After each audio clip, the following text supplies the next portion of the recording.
Olá, criançadas, tudo bem com vocês? Esperamos que sim. Desde já, desejo muita paz, muita saúde, muita proteção para vocês, crianças, e todos os membros de sua família. Hoje a nossa aula será sobre desenvolvimento socioeconômico, os engenhos de açúcar e a descoberta de ouro no Brasil. Nós vamos fazer uma revisão sobre esses três conteúdos. Vamos lá? O desenvolvimento socioeconômico. Observe que nesse slide aqui, nós temos a imagem de Dom Pedro II e o povo, né? A aglomeração do povo, ficando feliz porque o Brasil está crescendo. Então, quando a gente fala no desenvolvimento socioeconômico, é o crescimento. Durante o reinado de Dom Pedro II, o Brasil experimentou várias mudanças. Esse desenvolvimento socioeconômico, que são essas mudanças. Nossa população cresceu, que era de 8 milhões de habitantes, passou um pouco mais de 10 milhões de habitantes. Isso, gente, deu-se também pelo nascimento dos filhos dos imigrantes, que já tinham chegado aqui no Brasil. Outro desenvolvimento econômico foi as zonas rurais. Elas eram muito importantes economicamente, pois desenvolviam-se as culturas da cana-de-açúcar e do café.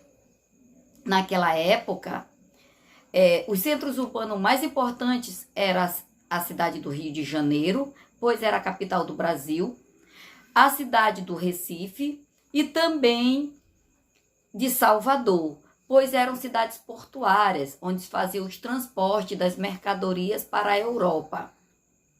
Iniciava-se também as transformações das cidades brasileiras, pelas instalações públicas, da iluminação pública a gás, pela instalação de água e esgoto, pela melhoria dos transportes e também da comunicação. A cidade do Rio de Janeiro e de São Paulo, elas cresceram bastante, graças ao comércio, principalmente no final do século XIX, ao comércio e à chegada dos imigrantes.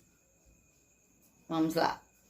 Sobre a questão do desenvolvimento socioeconômico, teve um influente durante o reinado de Dom Pedro II, um homem muito influente, que foi esse senhor aqui, ó. Por ele ter sido muito influente e trazer várias indústrias para cá para o Brasil, ele recebeu um título de nobreza de Dom Pedro II. Ele recebeu o título de Barão de Mauá, tá? O nome dele era Irineu Evangelista de Souza. Pelo seu empenho, recebeu o título de Barão de Mauá. Ele foi um dos brasileiros que mais se destacou em investir em atividades econômicas que ele trouxe de fora, de outros países, para o Brasil. Trouxe transporte, serviços. Além disso, ele também, entre as indústrias que ele trouxe, a que mais se destacou foi a indústria textil, que transformava a matéria-prima, o algodão e a lã, em fios e tecidos. Então, esse senhor, ele foi muito importante durante esse período do desenvolvimento socioeconômico, certo? Agora nós vamos falar também um pouquinho sobre os engenhos de açúcar. A produção de açúcar era uma atividade realizada pelos escravos, que trabalhavam cerca de 14 horas por dia e não recebiam pagamentos. O local onde eram reunidas as instalações para a fabricação do açúcar chamava-se engenho. O engenho era uma grande fábrica de açúcar.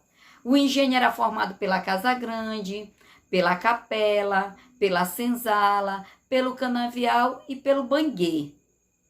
As terras da propriedade eram quase todas utilizadas para a plantação da cana, que era o canavial.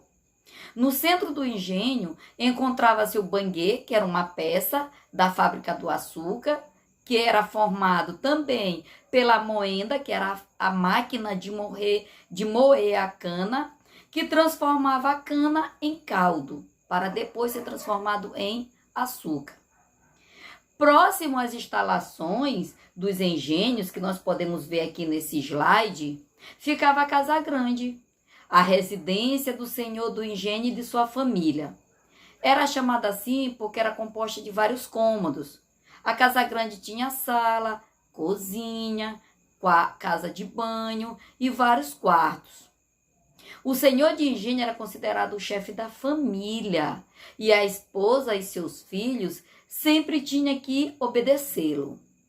Na maioria dos engenhos, a casa grande era ligada a uma capela.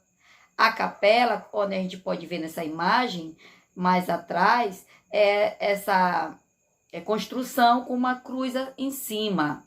A capela era o local onde eles realizavam missa, batizados, casamento e outras festas religiosas. Os escravos, gente, né? Os escravos viviam em barracões desprovidos, barracões eram desprovidos de janelas, não tinha divisórias, era um barracão bem grande, onde havia apenas uma porta de entrada. Esse local onde os escravos se acomodavam à noite era chamado de senzala. O espaço ficava em frente para o pelourinho. O pelourinho era uma coluna de pedra ou de madeira, onde os escravos eram castigados quando eles desobedeciam às ordens dos seus senhores. Durante o dia, os escravos e as escravas seguiam o trabalho e as crianças bem pequenas, elas ficavam com os escravos mais velhos. Então, o engenho ele também foi muito importante para o desenvolvimento socioeconômico do Brasil, pois o açúcar, um produto nessa época muito caro no Brasil, que foi conhecido como ouro branco também, ajudou o país a se desenvolver, ok? Agora, nós vamos falar um pouco sobre a descoberta do ouro no Brasil. O cultivo da cana-de-açúcar promoveu o surgimento de várias vilas. Mais tarde, tornou-se cidades.